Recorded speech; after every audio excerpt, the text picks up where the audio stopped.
Okay, we will be having a panel, but in the lead up to that panel, we have two brief presentations, one from Debbie Noble-Carr and the other from Alistair Roy. So I might introduce Debbie right now. Debbie's a research fellow with the Institute of Child Protection Studies here in the ACT, the Australian Catholic University. Her research specialisations include participatory qualitative research with vulnerable children and young people. Debbie's recently completed PhD focuses on vulnerable children's perceptions and experiences of loss. So we're very lucky to have expertise like that locally. Thanks.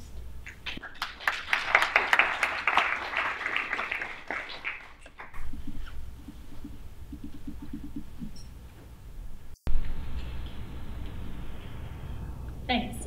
I also want to acknowledge the Ngunnawal people and pay respects to their elders past and present, particularly when I'm going to be talking on a topic about loss and grief. It's particularly important and relevant when we think about people's experiences and our responses to those experiences to keep Indigenous people in mind.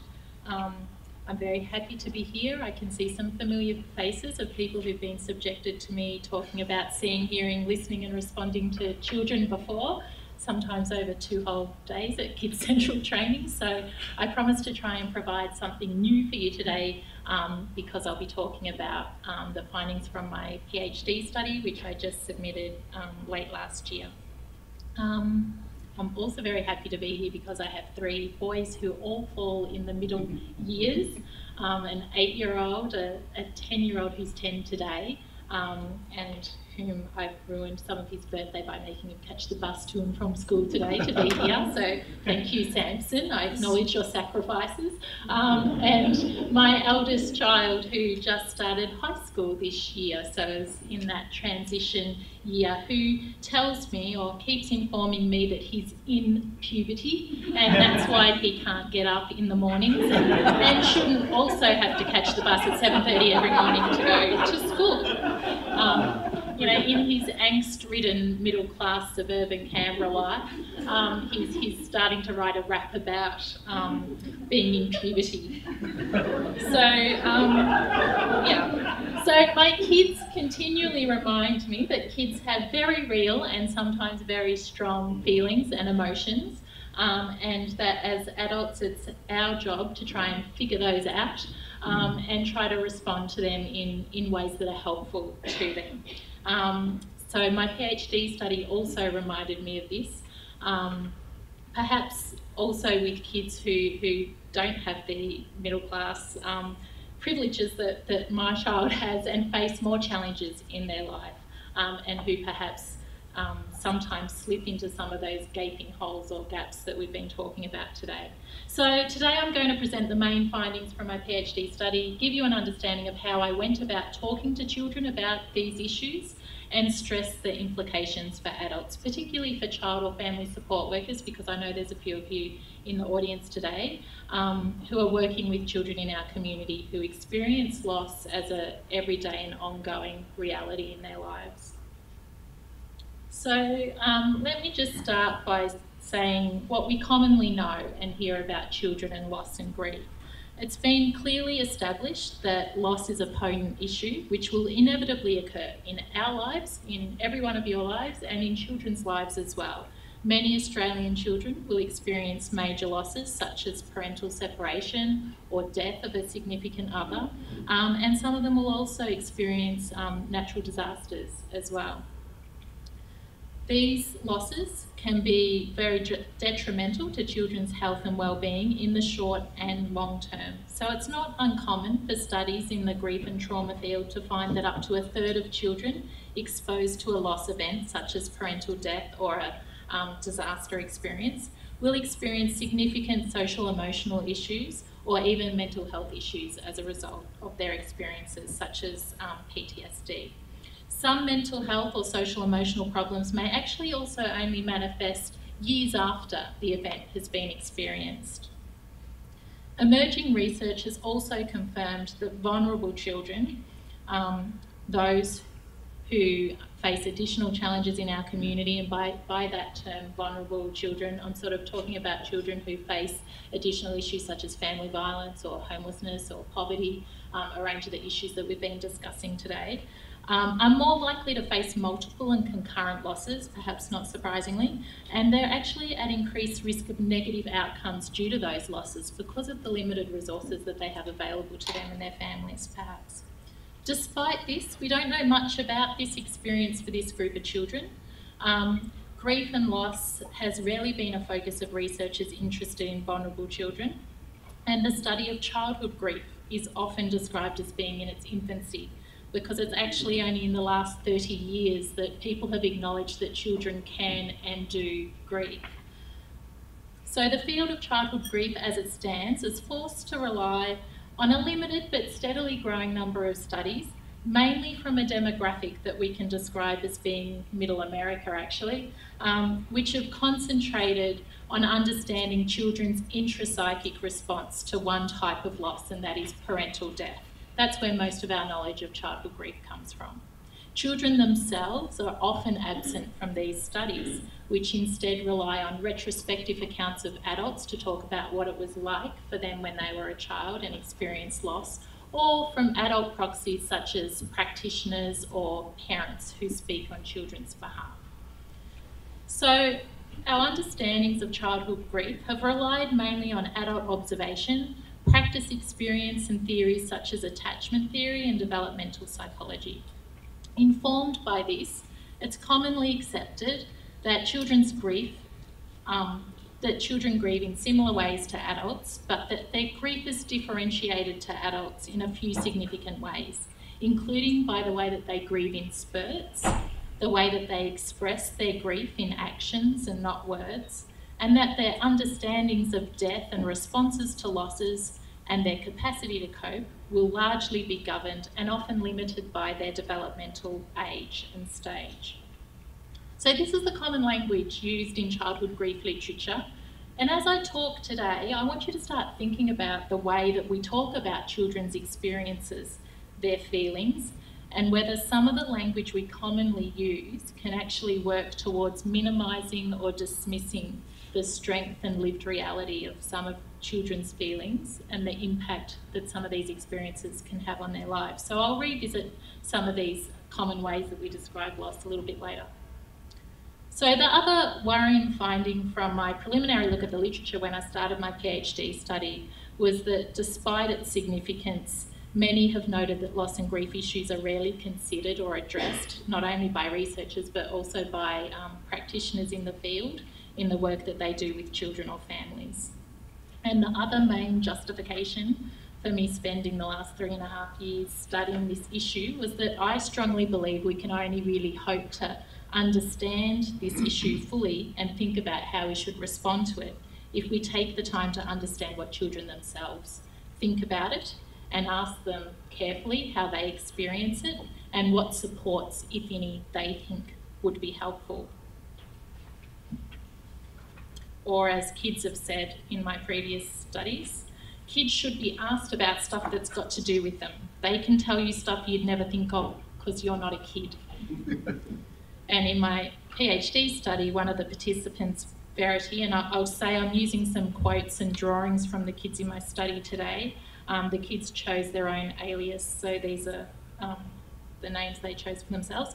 Loss is like a really important thing that people don't understand, but they don't ever ask people who have gone through it how they feel. So to cut a long story short, I developed the following research question, which was how do children aged 6 to 12 years of age from families facing complex challenges and change perceive and experience loss? And because I'm a social worker, I wasn't just content to make a contribution to knowledge, but I wanted to try and make some change in this space as well. So I want to use the children's insights and experiences to inform and hopefully improve responses within particularly the child and family service system where all the kids were recruited from in the ACT. So being here today helps me do that because I get to translate some of the knowledge that I learned to people in the field. So how did I go about it? A diverse range of child and family services helped to recruit kids for the study, and thank you for those of you who are in the audience that helped me do that. I formed a children's reference group with 12 kids, and the reference group provided advice and guidance throughout all stages of the study, and was a place where children were valued as being experts. So experts in their experience of loss, but experts in what it's like to be a child.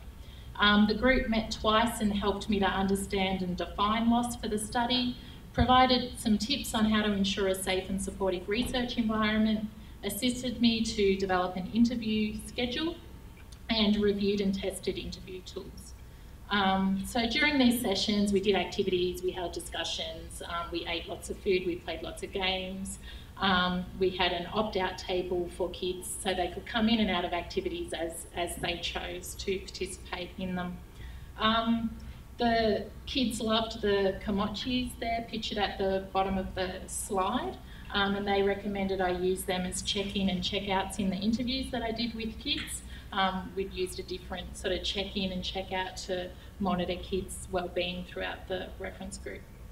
So the idea behind this is to give children as much choice and control over the process of talking about difficult things, hard things, as possible. And I've found in my practice in the past that that really assists kids in being able to talk about hard stuff in their life in a safe and sometimes even a fun way for them. So after doing those groups, I launched into doing in-depth interviews with all 12 of those kids, as well as 10 others that were recruited, and that's the breakdown of their ages. Before interviewing the kids, I met with them and their family at their home to ensure that they understood what they were being asked to do and provided their full consent. And for the interview, I returned to their home and took along an interview booklet which contained questions and activity sheets. You can see the front page on the left of the slide, which included the self-portraits that the kids in the reference group had made of themselves, so that I could explain to kids, these are the kids that helped me to design these questions and how to talk to you about this stuff. The interviews normally lasted an hour, where children could choose to just talk or to complete activity sheets, draw pictures, or use strength cards or komochis. So I'll show you a couple of the completed activities just to give you a snapshot of 2 of the interviews before I summarise the main findings of the study, just so you can get a feel for how we talked about these issues and some of the main things that came up. Because I think part of the learning is in the process of talking to kids about this stuff and enabling them to do that, as well as also the findings. So this is Ali's Y chart.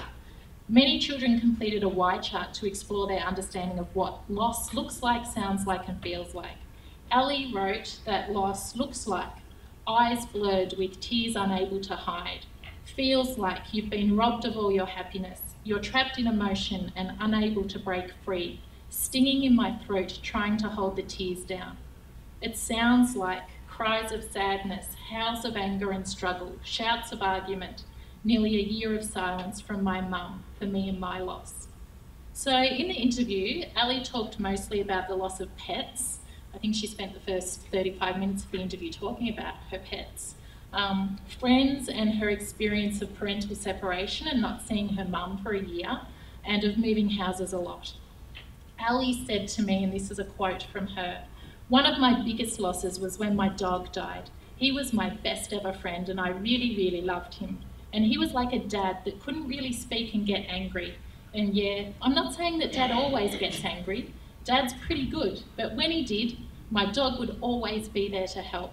Losing him made a lot of difference because I didn't have that person to go to. It was like losing my best friend, like losing one of the members of my family. Yeah, I couldn't handle it." So Ali told me that she doesn't talk to people about her losses, and she chooses instead to talk to her pets. She said, and this is another quote from Ali, "I have a process, right? I have a thing that I bite my tongue and I shut my mouth and I don't say, because if I don't want to say anything, then I won't, and I just ignore what I want to say because I know that they're not going to help." So Ali said she also sometimes relies on her friends to help make her feel better because they can always make her laugh. So that's Ali, and I'm just going to introduce you to DJ. So this is DJ's drawing of his family. He was aged 8. And this drawing actually took DJ about 45 minutes to complete. I sat with DJ. He appreciated the time and space he had to draw his family. While he drew his family, I drew my family, and we asked each other questions, and we actually laughed a lot. He laughed mainly at my bad drawings, actually, and asked me why all the boys in my household look like girls in my drawing. I was trying to give him permission that it doesn't matter how good the quality of the drawing is. I'll be good at that. So I listened to DJ while he remembered and drew a happy time that his family used to share with each other prior to his removal into out-of-home care, which was approximately 2 years before. When I asked DJ what makes him happy, he said, being with mum and dad. He told me how he feels sad about some of his losses all of the time. He didn't understand why he'd been taken from his parents. And he said, this is a quote, "We got taken away because our mum and our dad couldn't look after us any longer. But they didn't actually say to Care and Protection that they couldn't look after us." And at this point I asked, "So did someone from Care and Protection explain it to you?" "Nah, they didn't even tell mummy." DJ didn't know why he couldn't see his parents more often. He explained, and this is another quote, "We can only see Daddy because he's in jail, but Mummy, we're not allowed to see her anymore. We can only see her if we really, really want to see her." And I asked, "So how long is it since you've seen Mummy?" "Well, actually, I don't know. It's been really long. I can't remember. I think it's been a bit too long."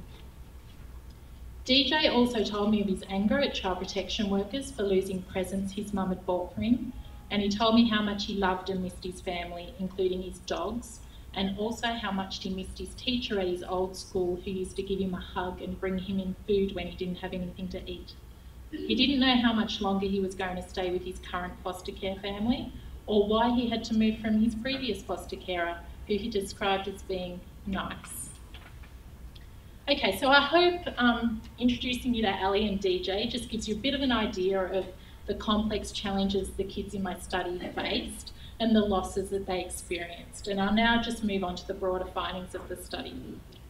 So the first research question was, how do children perceive or understand loss? And after talking to children, it became clear that children viewed loss as being an inevitable part of life.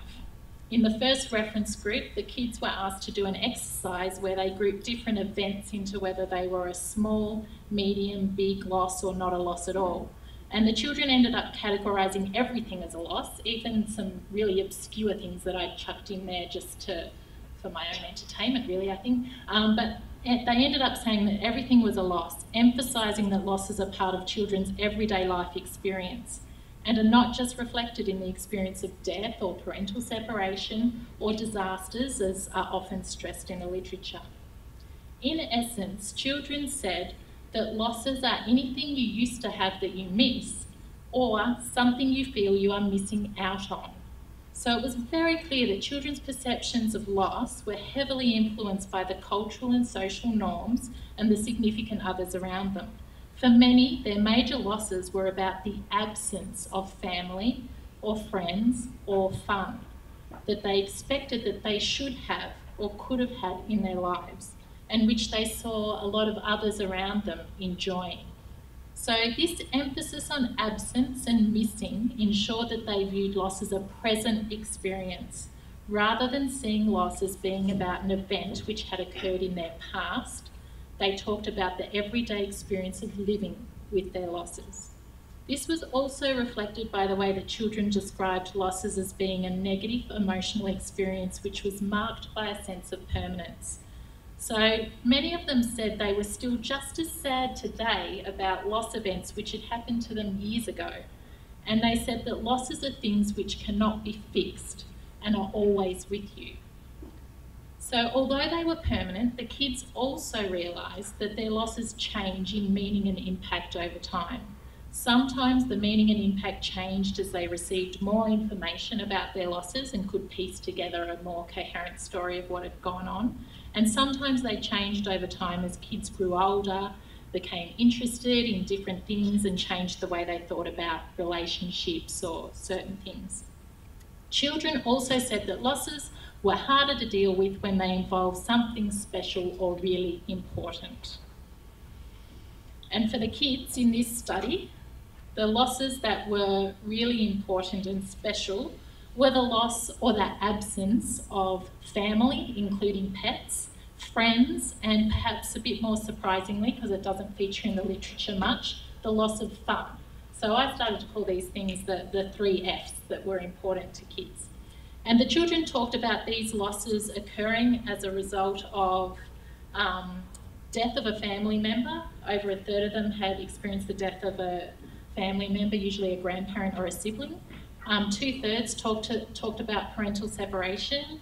Half of the kids had minimal or no contact with one of their parents, so they talked a lot about absent parents, and an additional 4 actually had minimal to no contact with either of their parents. Lots of them talked about moving, and sometimes moving far away. Pretty much nearly all the kids in the study had experienced homelessness, so that's not surprising. And in the study, 3 children had been removed from their families through care and protection intervention. One of them talked about fear of removal, and one talked about a cousin who had been removed that they had lost a relationship with. So the fun, family and friends stuff is interesting and important, because these were also the things that kids said they looked to for support when I talked to them about coping.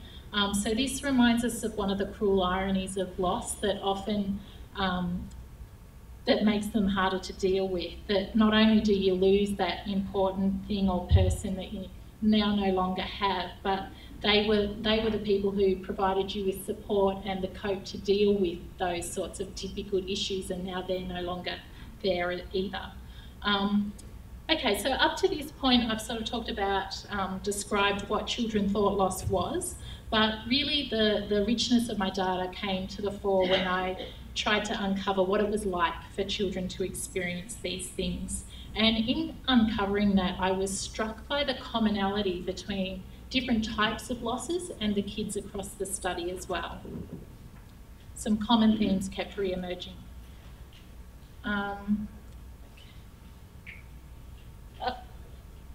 Oh, some of the font isn't coming up there for some reason. I don't know why. Maybe it doesn't like Max. All right, so I'll have to just explain it as we go. So firstly, and this isn't going to be hard, I want to centre your gaze on the middle bit of the slide to describe how it became apparent that children, and this is what you won't see, experienced a vast breadth and depth of emotions other than sadness. So up the top it should say left out in bold, and then underneath that worried and angry. At the side here it should also say lonely and different, and on the other side conflicted and sometimes confused and scared. So I'll walk you through. So some of these emotions that I've just talked about were present almost all of the time, and sometimes they were overwhelming for kids. Most importantly, and thankfully it's there, is in the centre was sadness, because that was ubiquitous with all losses and present across all losses and all kids.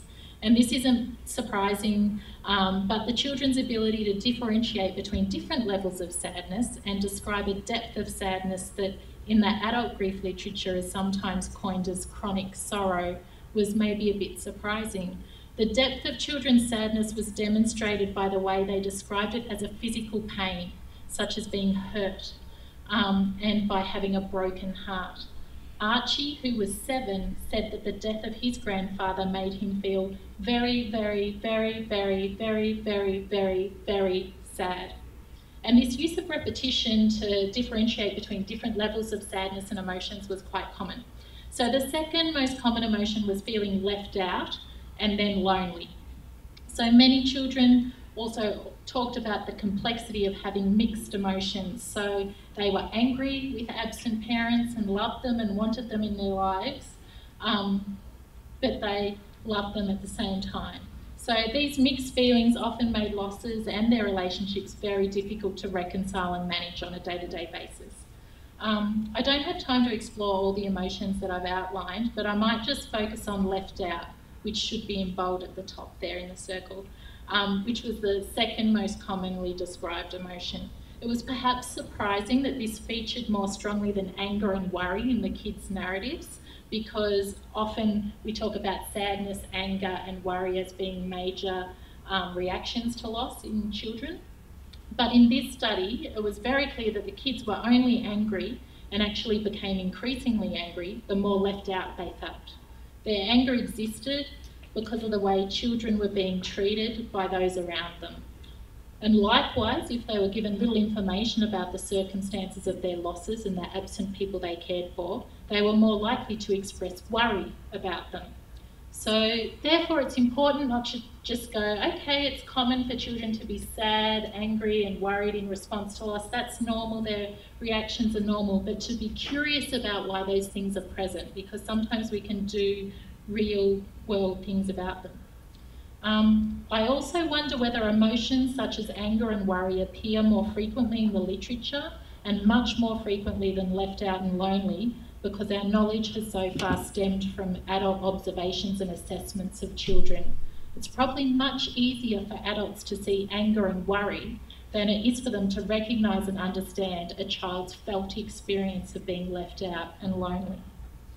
The other important element of children's lived experience of loss is in the circle around.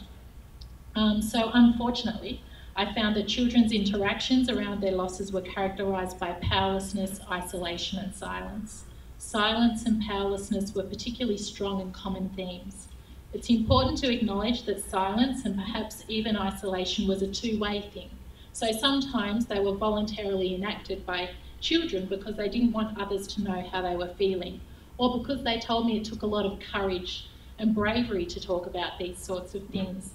And they thought that doing so sometimes made them more vulnerable, so they weren't prepared to do it unless it was with the right person.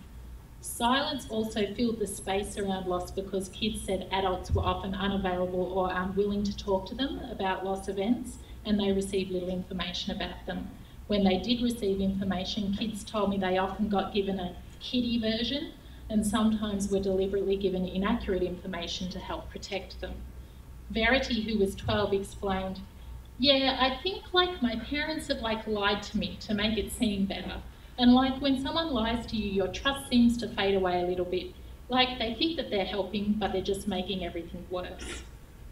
So added to all of this was the complex nature of some of the loss events that the kids had experienced, which were sometimes traumatic and scary for them, and the overriding complexity of their family life, which often included poverty, conflict and homelessness. So that's why the complexity is written down the bottom.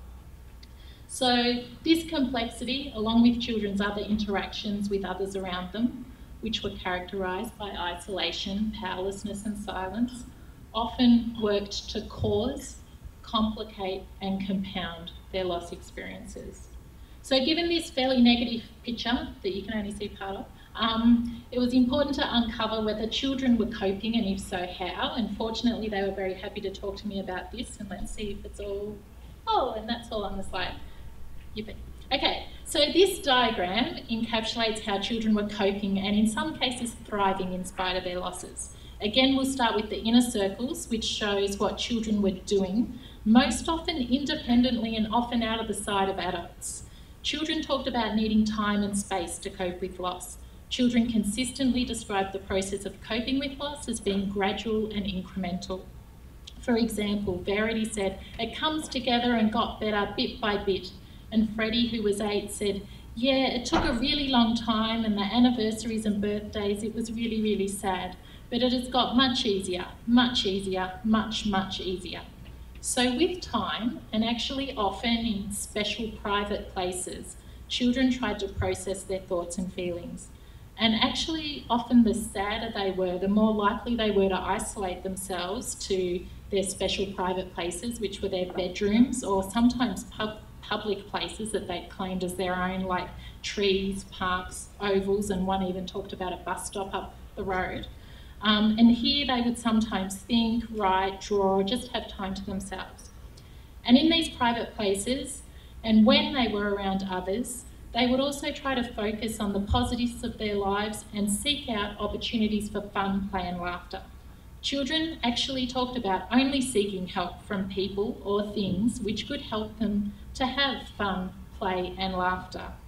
So their pets were really good at that, and friends were sometimes good at that, but adults were less good at fun, play and laughter. Children were also keen to remember and stay in contact with and see the people or things they'd lost. So Bexame tells us why this is sometimes challenging. She said, well, it's like happy, sad, because I'm happy that I've got the memory, but I'm sad that that's all there is, the memory. There's nothing more to it. Yeah, I think it's a good balance between happy and sad, because I think that it's necessary, because I don't want to forget.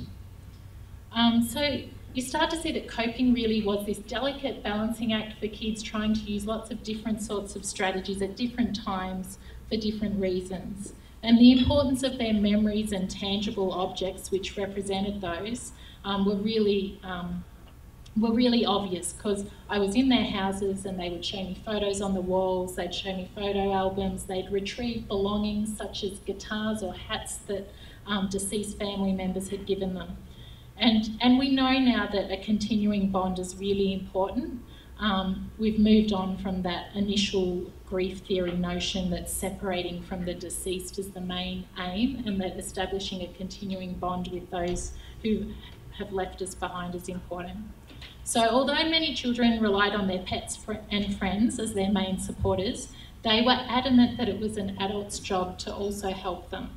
And the circle on the outside of the diagram here tells us what children wanted adults to do. They wanted adults to just listen when they wanted to talk from time to time. They wanted to be given accurate and timely information, to be included and given a say.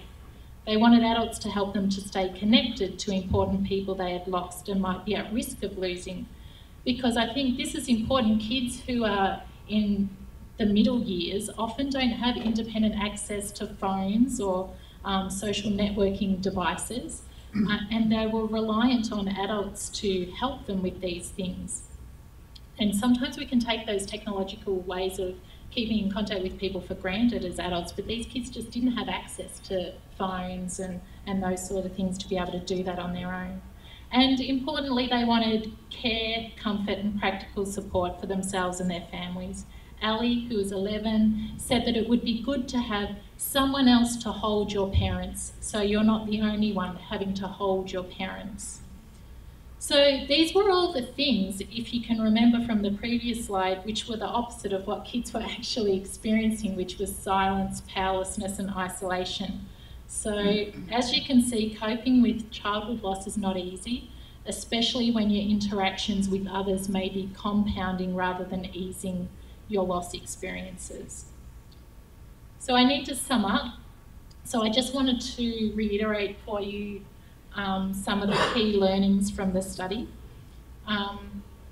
So firstly, understanding how children perceive loss helps us understand that we need to think more broadly about grief and loss, and rather than just thinking about distinct life events such as death, parental separation or disasters.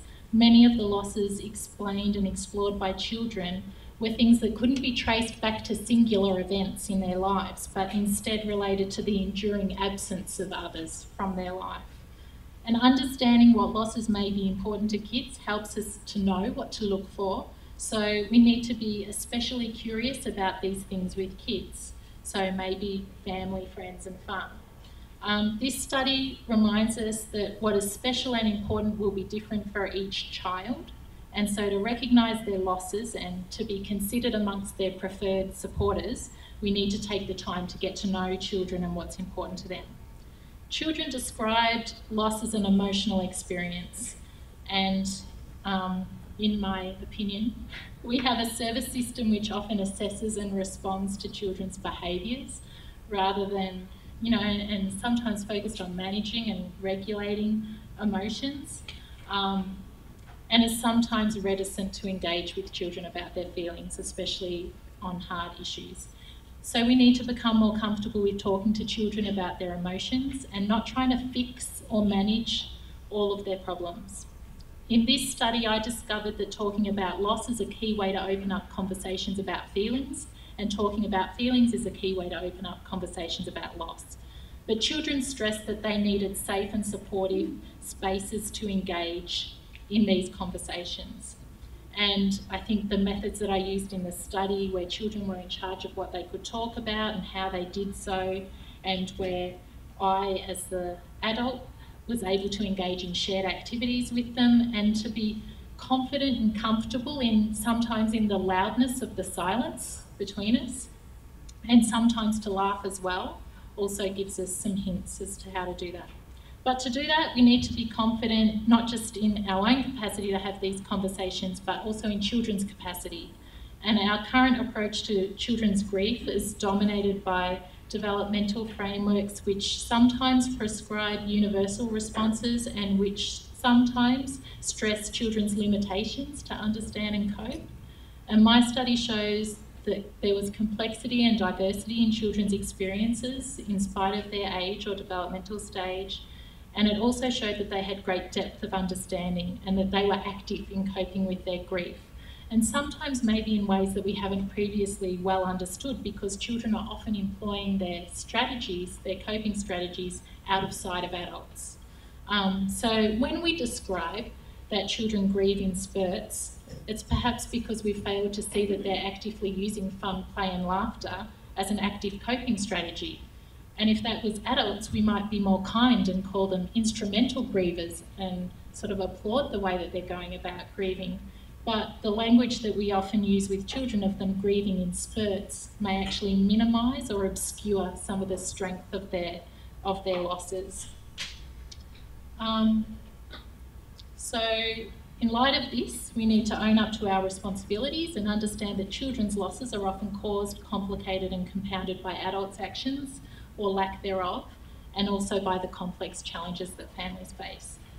The social processes and structures involved in these kids' and families' lives played a large role in their experiences. And therefore we need to take responsibility for providing kids and their families with the resources and supports they need. Acknowledging, listening, including, informing, supporting and comforting children and their families. And finally, because I have a platform, I can say that sometimes in our current practice frameworks, we're missing opportunities to do that. And those in the child welfare field, and I'm talking about researchers as well, appear to be leaving issues of loss and grief to the side and viewing it as a specialist area. Although all the kids in this study were referred by child and family workers, only one of the children had discussed their losses with a support worker. Even though they all had workers involved in their or their family's lives. I think that's a shame, because loss and grief issues are something that we all experience. We can all understand and we can all empathise, and the support that children are looking for is not that complicated, but if it's provided, can make a distinct difference to how they make sense of their lives and the world around them, and to their health and well-being now and into their futures. And that's all I've got to say.